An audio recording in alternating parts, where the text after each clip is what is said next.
You're watching JD's Variety Channel. Good night to everyone out there and welcome to the video.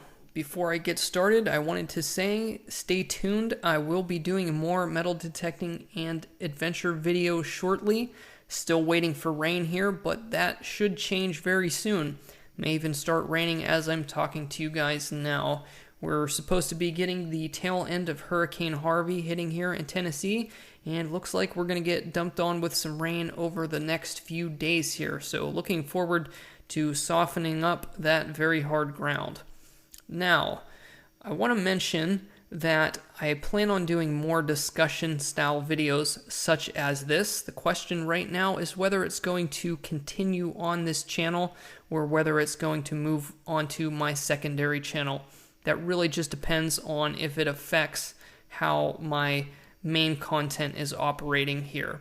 So if you want to make sure you catch all my videos such as this one, please go head over to JD Uncensored and subscribe. I'm going to put links in the comments and in the description so you can find me there to make sure that you see all my uploads that may not be featured on this channel.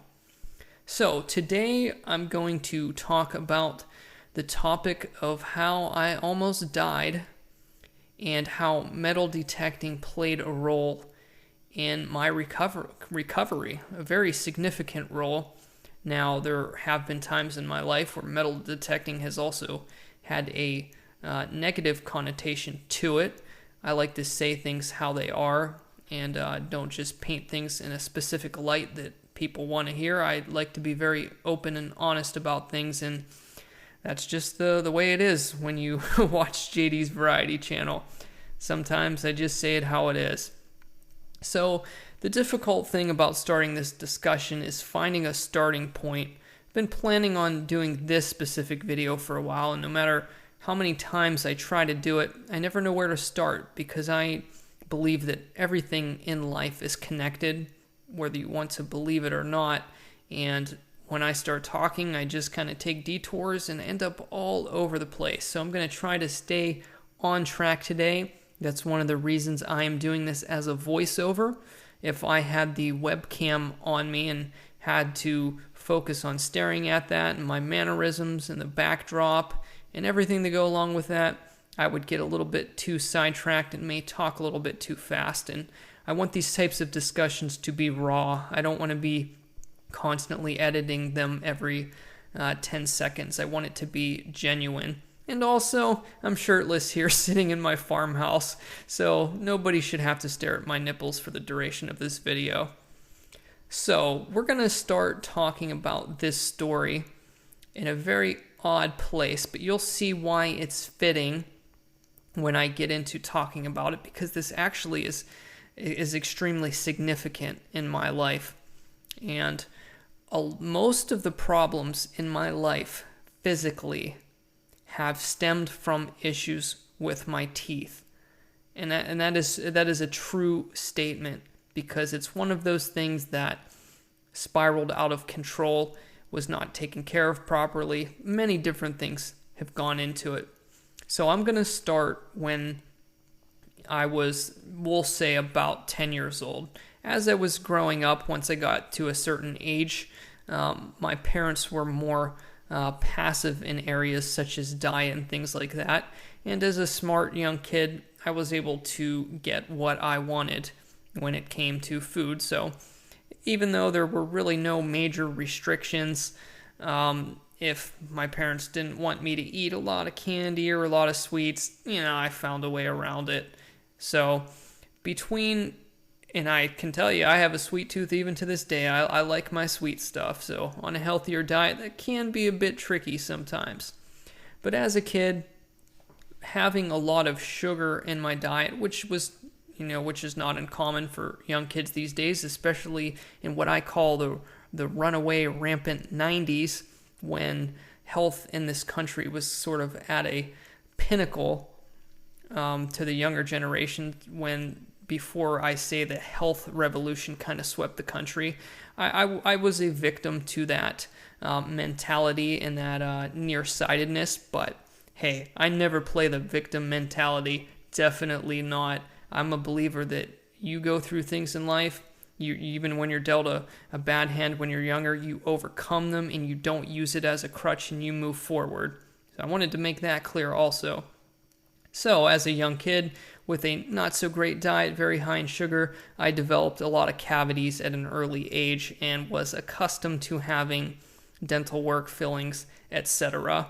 And I had braces, which made that situation worse because my dental hygiene was not the thing I put the most effort in my life into. And when you have braces, it even makes it even harder. So by the time I got my braces off, my decay was worse. And that paired with the fact that when I did, toward my mid-teen years, get dental work done by shoddy healthcare providing dentists, the cheap ones, I believe on my parents' plan, which I think was Blue Chip or something like that. And so I had the decay, I had the bad diet, and once in a while when these shoddy dentists would do fillings, eventually, not even a month later, they would just start to come out when I was eating, or if I was eating something that was sticky, something like that. So by the time I was, getting into my late teen years, I was a little bit nearsighted still at that age, and sometimes you just don't know how to tackle issues. You don't have the knowledge in certain areas when you're younger, and you don't have the outlets to get that sort of help. So it was one of those things where, it wasn't causing any pain, so I just kind of let it ride.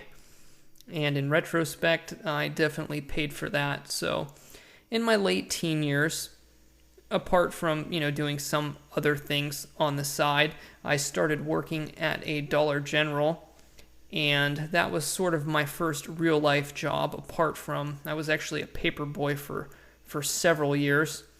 Looking back, I don't even know how I got up at 6:30 a.m. every morning. I hated it, but somehow I made it happen because I was a very money-driven, business-driven, entrepreneurial kid, and I did whatever it took to save money, which was to my benefit in the long run. So in my late teen years, I started working at Dollar General, and at that point, I didn't do anything about the decay. All the fillings that were in my bottom teeth, which is primarily where the runaway decay was, just progressively started to get deeper and deeper and deeper. And when I got into around the age of 20, 21, I could stick my fingernail up underneath many of my teeth, and it was just really bad decay. So eventually, one of those teeth went, the decay eventually reached the root. I can remember one night, I don't know if it was after work or if I was off, but I remember I was eating some ice cream. I even remember the flavor. It was birthday cake ice cream, and got a shrieking pain through that tooth. It was terrible, and each day after that, it just got worse and worse and worse to the point where I couldn't sleep without taking ibuprofen or something like that. So obviously, something had to be done about it. So at that point, I had already been going to a better dentist for some of the repair work and, getting the cavity sorted over time. It was extensive, so I had to keep breaking it up. And in my early 20s, was already paying for this expensive dentist out of pocket. So, you got to do what you got to do.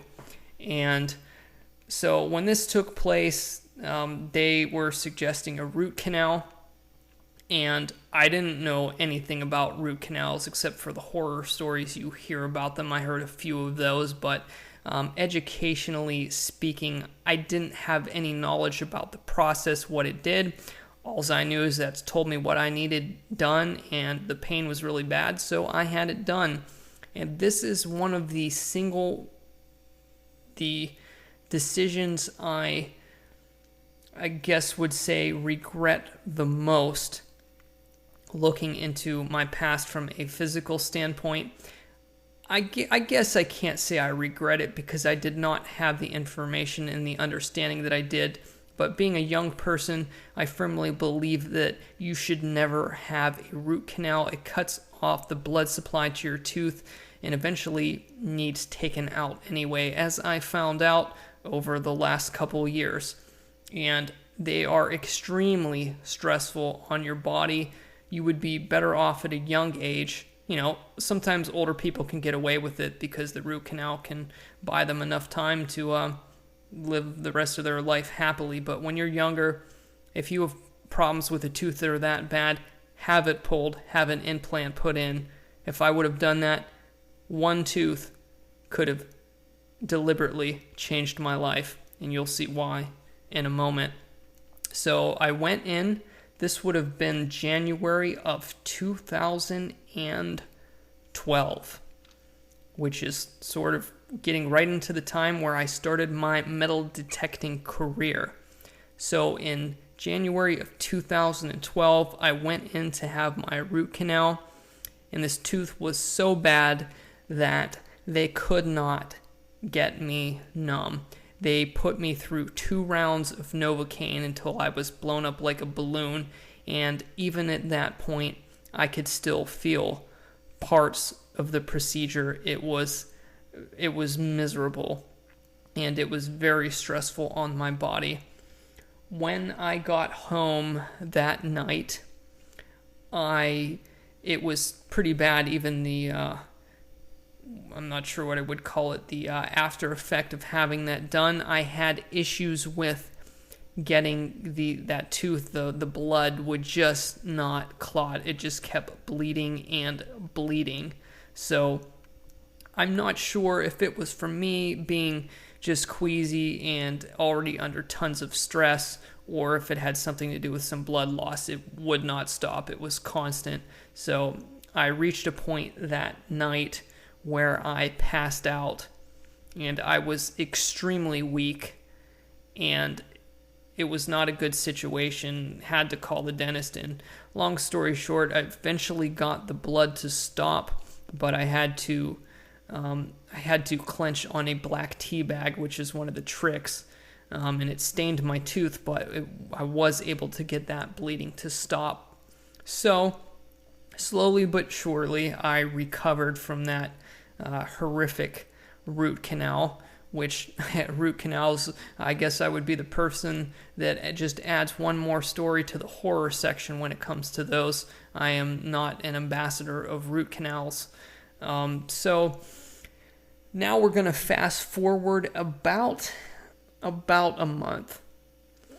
And I went into all that to say because it is highly probable that all that was a springboard for my futuristic health problems.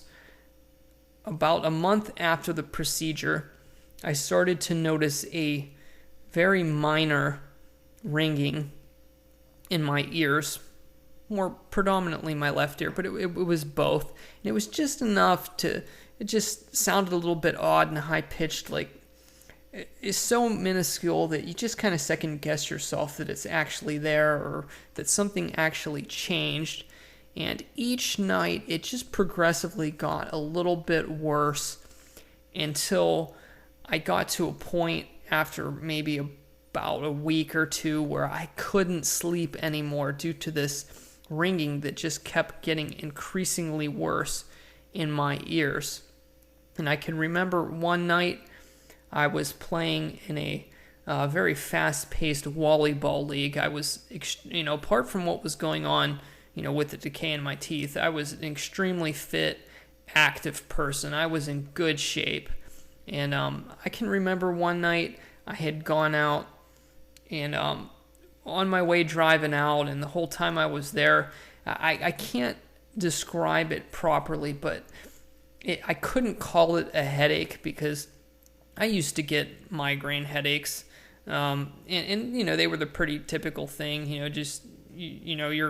it would throb and you would get some sleep and it would go away. But this was something like I had never felt before in my life. I felt hollow, like I was moving and things were happening, but it just felt like something was going on, and I was kind of spaced out.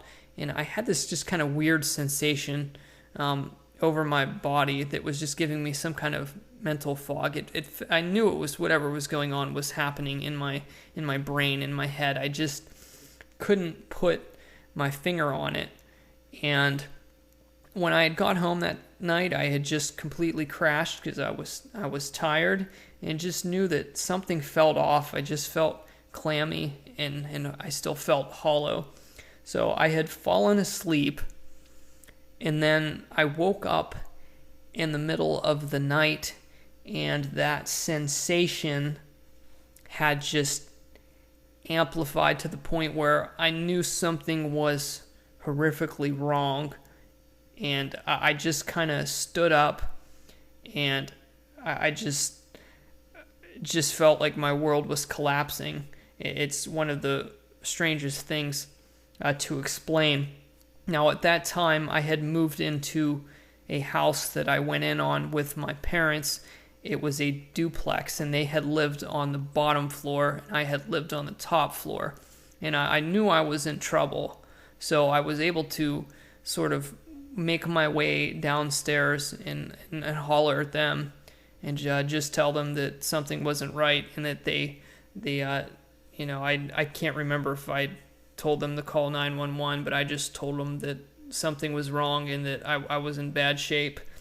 And so pretty much by the time they got out of bed, I had just collapsed. I collapsed on the floor. I kind of caught myself. I was kind of like, on my arms and legs. My vision had completely gone. I was completely blacked out. Now I was still there a little bit mentally, like I could, I was still conscious is the word that I'm looking for. But I temporarily lost my vision. I'm not sure how long it was, if it was only a minute or so, but I can remember that I was on all fours and my vision was gone, and I did not know what was going on. I thought at that point that I was dying and that was the end, and that was a very interesting situation, but I'll save that for another video to stay on point here. So after that happened for a little while, they were kind of able to help me get me over onto the couch, and they obviously called 911. At that point, the responders that came, did their best to make me comfortable and give me something for it, but they weren't able to pinpoint it. They just said that it was probably just a like a massive migraine headache, and that it would improve.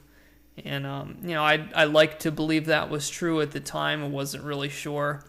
So I had that event happen, and after that, my life was just not the same again. I developed a sort of vertigo where it was kind of weird that I had to, if I was not moving, then I would feel dizzy. And I think that's because, like when you're still, you can feel the room spinning around you, but when you're moving, it sort of minimizes that feeling. So I can remember just having a hard time after all this had happened. I would go through phases where I felt like I was getting better, and times where it just felt like it was getting progressively worse. It got to a point where I couldn't even watch TV, because watching TV, the motion of it just made me really, really nauseous and felt like the whole room was spinning.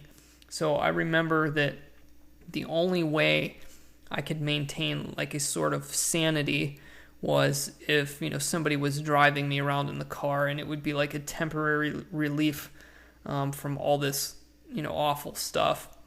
So it was for the rest of that year, it was kind of a hit and miss thing. I went through a phase where I started to feel like I was getting better. Now it was in March of that year where I got my first, I would call it mid-range metal detector. So I would go out and do some metal detecting. I went through a period there of maybe a month or so where I was feeling a lot better. Mind you, through this entire period, the ringing in my ears, that tinnitus had never left me. So I went through a little patch where, I stayed positive and thought that I was getting better. And then there were periods that were just a lot worse. And I can remember how metal detecting really helped me cope with it, because at that time I was just on fire for the hobby and I was eating it up and I was having a great time. And I was finding old coins and I had great permissions, scouting my hometown, and there was just so much to do as far as metal detecting. And I can remember there's this, one of the things that would happen is, regardless of what I was doing throughout my day, I can't explain it to this day what would happen. It still actually happens to this day once in a while, but it's extremely infrequent, maybe once every 2 weeks or something. I can't say what prompts it, and the pain isn't prevalent anymore. It's just more of something that affects my hearing for a few moments. But in the past, it came with a severe dose of pain. And what would happen is my hearing would drop out of my left ear for, it would just like instantaneously, but then as soon as it would drop out, it would gradually increase and come back over a span of, say, maybe 20 seconds or so. Like if you were turning the volume up and down on something, and right when that, best way I can describe it is it felt like a pressure drop or something of that sort. And when that would first happen, when that sensation would go through my left ear, it would come with a big shrieking pain. And then sometimes for a few moments afterward, it would kind of disorient me. And I remember many times while I was out metal detecting and just keeping my mind focused, on the hunt and off of my issues, that would happen to me. And then basically I would just stop for maybe 30 seconds to a minute, and I would just sort of prop myself up on my metal detector, take a deep breath, and just wait for it to pass. And, after that 30 seconds or so, take a deep breath and just keep going. And metal detecting was just a fantastic way for me to stay focused on something positive. And that was my story for a while. And unfortunately, I went through a phase that year where I sort of lost the battle to, we'll say I lost the mental battle to what was going on with me. It turned into a depression, which was kind of a hard thing for me to swallow, because I was always a very well-fit, positive person, and quite frankly, at that point, I believed that anxiety and panic attacks, I believed that they were for people that were weak, or perhaps, those in severe situations, such as people that are at war and experience very gruesome things on a continual basis. I thought that PTSD and anxiety and all this stuff was for, either people that had experienced extremely traumatic, horrific, events like war, and for those who were weak-minded. So it was a time where I had to do some deep searching.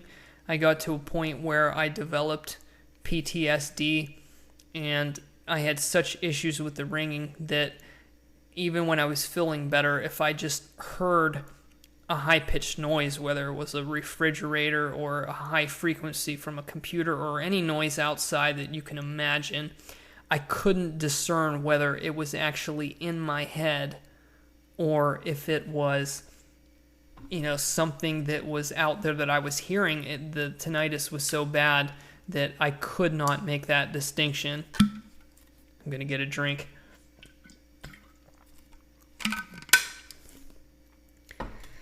So I started having panic attacks to a point where, I would just, I couldn't even, I even tried, more natural releases, just, going out in the woods and taking walks and just trying. I went through phases where I said, okay, if this is just a mental thing, because no one at this point was able to diagnose what was going on with me. So I said, okay, if this is just a mental thing, I'm going to overcome this. I am just going to stay positive. I'm going to pretend that it doesn't exist, and that I have to know if this is just some sort of mind game I'm losing, or if there's something majorly wrong with me. So I couldn't even go through a walk in the woods without kind of getting dizzy and just feeling this pit of despair in my gut, where I would start to, the panic attack would just come on, and almost feel like I'm gonna throw up. And it got to that point where I just couldn't really function much anymore. And I knew at that point, the best thing I could do would be just to stay busy. And let me backtrack at one point there. I do want to say that, because I didn't mention this, a few days after the event happened where that I collapsed, I did go to the emergency room because the tinnitus was still there and I was starting to, be, a little dizzy and things like that. I did go to the emergency room. Actually, I went to a walk-in healthcare center first to have somebody check me out, and quite frankly, the doctor, I just don't have anything nice to say about him. First, he was evaluating whether I was doing it for attention or not, which drove me nuts. But anyway, he did discover that I had a complete blockage in my left ear. And strangely enough, I was happy to hear that, because I was thinking, and they weren't certain, but that's obviously, if you have a problem, you fix it and see if things improve. So I figured, hey, maybe they go through. He referred me to go over to the ER and have it removed. And so I went thinking that, I'm going to get my ear cleaned out, and somehow this was a factor in all this stuff that had been going on, and that I'm going to get this blockage cleared out of my left ear, and I'm going to leave a brand new person. So I went into it extremely optimistic. They cleaned out my ear, and they removed all the buildup that was in my ear. And I remember laying there in the hospital bed, with an IV and all that. And when you're on an IV, you kind of get into a high because you're well hydrated, and you just feel so much better. When you're in a well-lit area, it just feels different. So I got my ear cleaned out. I was feeling awesome, thinking that I'm going to go home today and I'm going to be a brand new person. This is all going to be behind me. And I guess kind of at that point, part of me knew that it wasn't just a mental game that I was losing, because even after I left that night, it started all over again, and I was completely distraught, thinking that having that cleaned out was going to solve some of my problems. So to fast forward back up to where I was at a point where the PTSD was horrible. Any high-pitched noise that I heard would just send me into like a anxiety, and because I couldn't distinguish noises anymore, high-pitched frequencies, and I've always been a very sensitive person. Like, had a good sense of hearing, and I remember at that time I was still doing things. I was still metal detecting. I was still doing other things. Trying to stay busy. And one of the things that, I was kind of newly into real estate, and it was something that, was more of a fascination for me. I just had a huge fascination in business in general, but real estate is something that really stood out to me. And I'd always been looking around, and I had helped my parents and I find that cool place, that duplex. And, that was sort of my first, I don't want to say my first purchase, because it was kind of a joint thing that I went in on, with my parents to help them move and downsize. So that was the first experience that I had in real estate, for myself. And then at the time, there was this little fixer-upper property that I found that was close to where I had been working. At this point, this was after I had quit my day job of 5 years when these problems started happening. And I would sometimes get on the internet, and I still do this, just get on the internet for hours and just look at houses and educate myself and try to understand things more and look for cool deals and cool places and things like that. And I found this place that needed work, obviously, but I had thought that it was underpriced and they had dropped it a lot. And I was very interested in buying it as my first investment property. And this was late in 2012. And I can remember it was one of the days after, I was just kind of miserable, just sucked out of energy. And I was just like, I came to a point in my life, I was more kind of the kind of person that wasn't very adventurous at that point in my life, but metal detecting started to really open up my world with traveling and really expanding my horizons in that aspect. And I looked at it and I said, well, I don't have to buy the house, but the only good reason that I could come up with was, why not? I mean, at that point in my life, I had nothing else to lose. And even in that, it was hard to pull the trigger because I was just a more laid-back type person that didn't take too many risks when it came to things like that. And I was like, you know what? Basically, I don't care. I'm going to do it. And I did. And it was funny because, as I started fixing up this place and I ended up, with zero intentions of doing this, I ended up moving into it. I was just like, this is cool. And I want to be here. So I moved into the place. It was this tiny little Gunnison style home that was built in 1950 for vets returning from the Korean War. So you're just talking little stick-built houses on a slab. This was nothing fantastic. The house was I think $35,000, around in that range. It was a budget project, that's for sure. So I had moved into this place. I kept busy fixing it up, and around that time, I definitely started to improve with the anxiety and the panic attacks. It's like between buying this property and metal detecting, I just really found a groove, and I was able to occupy most of my time. So I really started to improve around this time. It definitely wasn't getting worse, though the tinnitus and the what I mentioned, what happened with my left ear, that was still prevalent. But I was starting to beat the anxiety, beat the depression and all that stuff just by staying busy and finding this avenue in life through metal detecting and old properties that just lit me up like a Christmas tree. It really did. And it was around that time when I started doing the videos on metal detecting that apartment complex. That place was literally in my backyard. I could just, walk across the street and start metal detecting and digging old coins all over the place. So yeah, I really started to make improvements at that time. And then winter hit.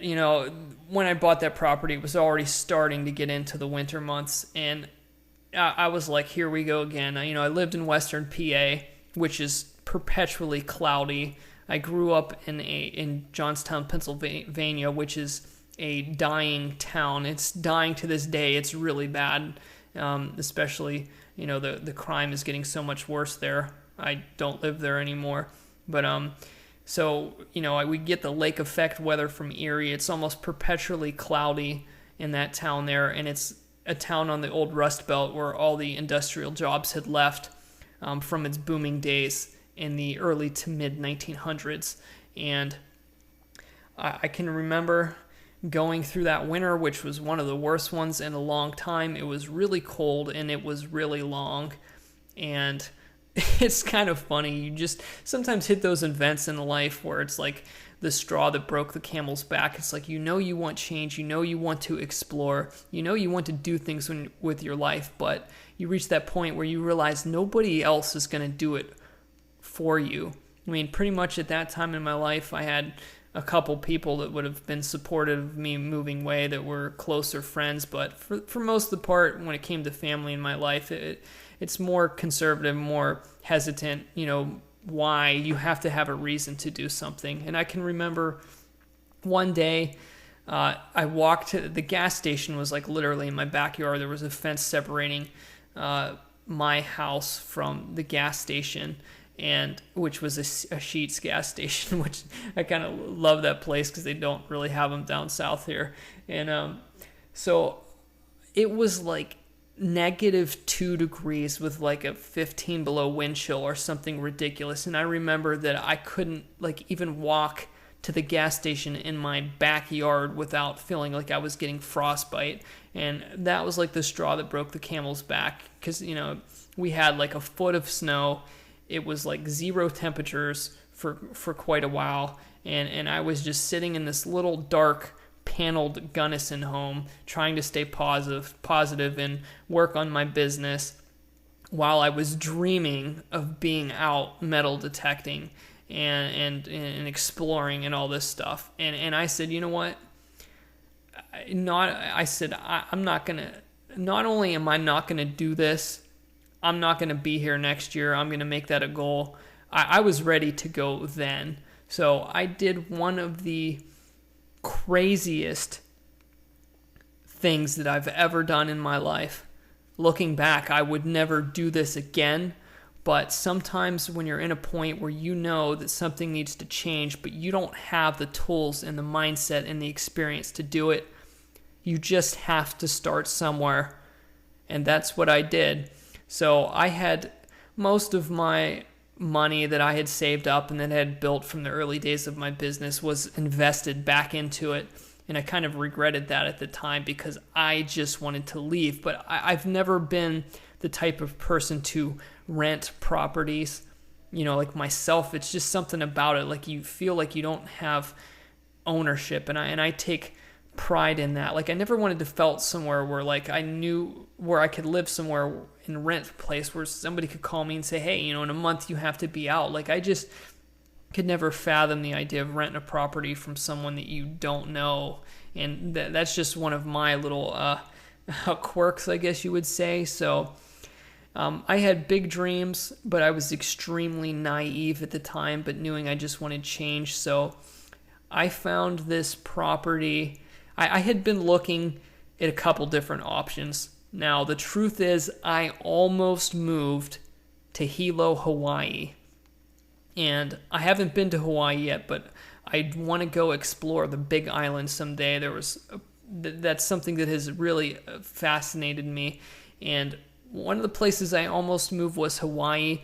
And being a business-savvy young person, the other options that I had looked at were all the states with no state income tax, which would have been Florida, Tennessee, I think Wyoming, and then Alaska. And naturally, I scratched off Alaska immediately because I had no desire to move somewhere where the winters were potentially even worse than where I lived. So, you know, I had looked around at Florida. It just didn't feel right. And I just couldn't wrap my mind around moving to Hawaii. With my business, it would have just been a nightmare trying to start a new life on a different chunk of land. So I ended up really focusing my efforts on eastern Tennessee, and I looked in several different areas, and for some reason I ended up finding this little property in Chattanooga, in the ghetto, mind you, that I thought was a lot better than what it was. And I made an offer on this place without ever seeing it, without ever even being to Chattanooga. I had been to East Tennessee one time with a friend to kind of do a scouting mission, and I briefly I went through Johnson City. I went into like the tail and somehow some weird neighborhood that it took me a long time to find, even after I'd moved to Knoxville years later. It's like I went into one end and had a bad impression of it, and I had never even made it the whole way down to Chattanooga. But, you know, I found this budget place that looked like it was too good to be true for the money, and I bought it. I negotiated a price, and I will tell you the price of this house, because this was a house. This was not a car. I paid $18,400 for a house in the middle of the ghetto in Chattanooga, having never been there before in my life. So I drove down there with all the possessions that I could fit, all of my inventory for my business that I had for the time, and anything I could think that, I could take with me. That was it. Whatever I could fit in my car, that was it. And I drove down to Chattanooga and closed on this place, closed on it beforehand, and drove down there knowing that it was mine. And naturally, that was a massive shock, not only when I first got there, but just what transpired after that, because I knew for me there was no turning back, even though I had driven down with my dad, and he stayed for like 2 days just to help me do whatever he could to help me get settled in. And I know that was hard for him to go back up knowing the situation that I was in. But it was what it was, and I was staying there. So I was in the middle of the ghetto in this house which had shotgun blasts in the front of it,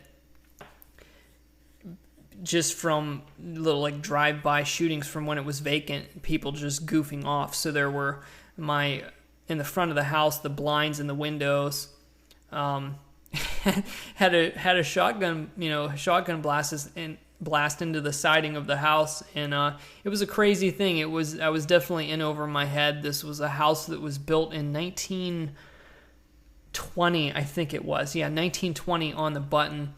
It was on an oversized lot, which I'd tell you to this day, I mean, it was a bad situation, but in retrospect, it was good as far as an investment goes. I mean, who can buy a double lot in a house that only probably needed like 10 to 12 grand worth of work that I put into it? But I mean, I had a functional house for 30 grand on an oversized lot. Like where in the country can you get that? So it's like I was within my means, and I moved into this place, and once again, after I went through a couple weeks of all kinds of craziness and trying to fix up this place and work with some contractors, and to some extent, still, even though I had worked on one property previously, I mean, it's, real estate's a long road, especially when it's hands-on. Still had, for the most part, no idea what I was doing. So, the house kept me busy, and, once my life kind of semi-normalized, I just boom, started metal detecting again, finding public parks and schools, and just went at it, doing the research, and went all over that city and the surrounding areas, just treasure hunting. And when I wasn't working on the house, or shipping orders for my business or something, I had a little makeshift setup for that there. When I wasn't working and working on the house, I was out metal detecting. And kind of the craziest thing to explain, because there's certain things in your life that you can't explain when you're someone who's trying to succeed and trying to get around those forces that are trying to hold you down. And I can remember that even though I was in a bad situation in that summer, it was at least 2 people were shot on my street, 2 houses down from, 2 houses down from me. One of my neighbors was shot in his leg while he was sitting on his porch. Now, I read the reports on that after the fact, and nobody ever found out if there was some kind of connection or if it was random, because after they shot him in the leg on the porch, they drove to a low-income apartment complex about 5 minutes down the road and shot someone else in the leg. The police were never able to figure out if it was they targeted those people for, maybe drug reasons or something, or if it was random. They never came to conclusions on that. But during that night, I was up. It was, I think, about 10 or 11, like 11 o'clock. I always did stuff on the computer late at night, YouTube, and working on my business and stuff like that. And it was just, I'm just sitting there in my computer room in the front room of the house, and you just hear pop, pop, pop, pop, pop. I think it was 5 gunshots. And that was something else to experience. And they literally wrapped the crime scene tape on. They used my mailbox as the marker for the crime scene tape, which, funny enough, they didn't take down the next day, and just left it around my mailbox. So that was one of the things. The oversized lot where I lived was sort of the neighborhood cut through for getting the drugs where they needed to, and there were gang fights in my neighborhood and some on my street where you're talking 20 people on each side hollering at each other, getting ready to fight. And there were, this wasn't just gang fights and clans of guys. There was a fight that was a gang of all women one time too. 10, 15 people on each side getting ready to go at it. So it was really, really something else. But I minded my own business and stuck out like a sore thumb.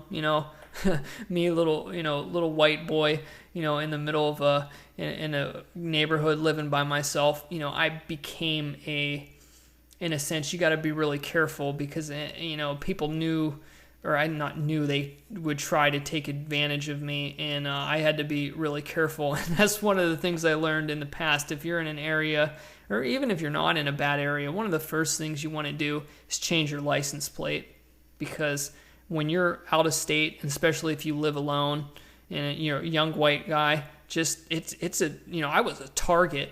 No matter wherever I went, it's like people were trying to sell me stuff and look at my plates and stereotype me, and it's like I was definitely, people targeted me. They target people that are young and single and out of town especially. So I I grew up, even though I was in my early 20s, and I was always in a sense a developed individual. I was getting street smarts that I could have not gotten anywhere else, and it really toughened me up fast. And that's what the street does. It gives you skills that you can't get anywhere else. And I knew after I had lived there for only about a month that I had to start making a plan to get out of there, because that wasn't going to work. So like I said, after I'd only been there for a month or two, other than metal detecting and doing my business and all that stuff, I started to try to come up with a plan to get out of there. And I tried selling the house, which didn't end up working out. So long story short, we'll skip through that phase. It was weird. I can't explain it, but even though I was down there and it was extremely rough and, raw, it felt like vacation to me, because I moved into a warmer climate where it was sunny all the time. And yes, it was really hot sometimes, but it was one of the things my body needed. And while I was down there, I really started to heal physically. I was staying, I was occupying my time. I was out metal detecting, working on the house and all this stuff. And I just remember being out, and I would go out in the beaming sun in almost in 90 degrees in the middle of the day in Tennessee, because I didn't know any better. That people just don't do that down there. And I loved it. It's like I got the life back in my body. And I just kept going at it. Eventually, I was able to move out of there. And it was about 8 months that I had lived there. And eventually, I was not able to sell the property. And I was able to set up that somebody was going to take over and rent the place when I left, and I moved to Knoxville. So when I had moved to Knoxville, it was kind of funny. I actually had been successful in certain areas with my business, and I was able to raise enough capital that I just went from one thing to the next. So when I had moved to Knoxville, I had moved into another budget property that I had purchased. So even though the house itself had a lot of work that needed to be done to it and was kind of a journey in itself. I guess I call this house the Lemon, because it really was really rough. But as far as safety was concerned, and it wasn't in a terrible neighborhood, so I was actually able to catch my breath. And I'm not going to go into my whole experience in Knoxville, because that's not what this video is supposed to be about. But I spent several years there that were very significant to my life, because I put roots down in a certain way and made it happen. So, and there's a lot of struggles and a lot of successes I went through, but I stuck it out, and made it work. And I had a lot of special times in Knoxville, living there the last couple years. It was really, really special to me in a lot of ways, and it will always be a special place to me. But yeah, I'm sure you know now, if you've been watching the channel, that I've moved and I'm on a new journey. But I guess to bring everyone up to date when it comes with comes to the dental work now, I pretty much don't, like, the tinnitus is, I mean, it's been gradually getting better since I first moved to Tennessee, and I can say pretty much 95% plus of it's gone. It's almost non-existent now. Like I said, I still get a really weird thing with like that pressure drop or whatever you want to call it that happens once in a while, but it's not accompanied by like pain. You know, I get some remnants of what had happened in the past, but it's nothing like it used to be. I would say that I'm, like healed from whatever happened in the past. Now, to bring a little bit of closure to that, if there can be any, I was told by an ear, nose, and throat specialist that I did have some minor nerve damage, and, as I believe from the timing of everything, that it had something to do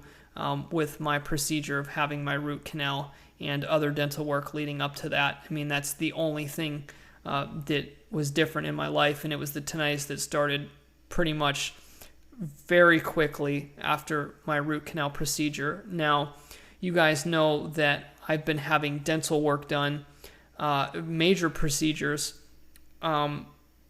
over the span of this year. The second one, I had 2 procedures, but they were major ones, so they just felt like a lot worse than they were. But basically, once I started having the problems, and after I had that root canal, went through that, rough year, and then moved to Tennessee, through all that time, up until even a few years of living in Knoxville, I was not in any condition where I could have mentally undergone more extensive dental work. It just would not have ended good for me. So over, for another 3 to 4 years, I just I did, in retrospect, I did put it off longer than I should have. I could have started to address it a little bit earlier, but since I had gone another 3 to 4 years without addressing anything, I still had a lot of things that needed to be done. And this year I came up with a plan of attack, working with a dentist to get everything back in order, and that's why I'm having teeth pulled now. And that tooth that I had pulled, one of the teeth that I had pulled earlier this year that I told you guys was like one of the worst experiences, that was the tooth that I had the root canal on. So that one single tooth has been like carved a huge part of a story into my life. And even after I got that tooth taken out, my dentist said that it was, I guess, one of the hardest teeth he's ever had to pull. The roots were so deep on it, like they had to cut my procedure short, because it took so long to get that tooth out. And I was in weeks of pain after that one came out. So that's all said and done. That tooth is out, is gone, along with it's like 4 other teeth now. But I'm good now, and I'm still healing from the last procedure where they took out some of my back teeth. I have still have a hole in the back of the mouth, but it's healing nicely. And in sometime early in November, I will be going back in to get my implants inserted, which I'm actually very excited for. It's been a long journey this year with like missing teeth and procedures and all that. It's really been a journey. So when they can finally go in and, do those little incisions and screw my titanium implants in, I will be an extremely happy person that's going to take place, and I'll kind of be able to chew like a normal person again. And after that happens, actually, it might be before that happens, I have to go in for one more round, which is basically all taking care of the remainder of the decay in my mouth. Now, this is all the remaining minor stuff. So No more teeth pulled, no more implants, no more root canals, nothing like that. I have to go in for one more procedure where they have to take care of all the remaining decay so that that does not get any worse. And once that happens, I will be completely up to par with where my dental work needs to be. And hopefully from this point out for the rest of my life, I can maintain it properly so that I never have any issues again. To recap, I just want to say that metal detecting gave me a special spark to push through the hard times. It's definitely become more than just a hobby for me. It's a way of life. The ground tells a new story every time. It's very exciting to search for treasure, but at the same time, you get a glimpse of those who came before you, what they left behind, and why. Being out in nature and contemplating the past is something I've come to dearly love. I take no credit for my will to overcome hardship. Without Jesus Christ, I am nothing. Metal detecting is simply a tool he used to teach me and to reach me. Whoever you are, whatever you're going through, no matter how hard life gets, don't give up. Your life is worth the fight. You are beautiful. You are eternal. It's not too late to start fresh and to carve a new path, to go against everyone and everything that tries to keep you down. You are not defined by your past failures or your present hardships. You are loved. Some of the comments you all have left on my personal videos have touched me deeply, and I felt compelled to share this part of my story. Thank you for sharing your stories. I read every single one of them. So as always, my friends, take care and happy treasure hunting.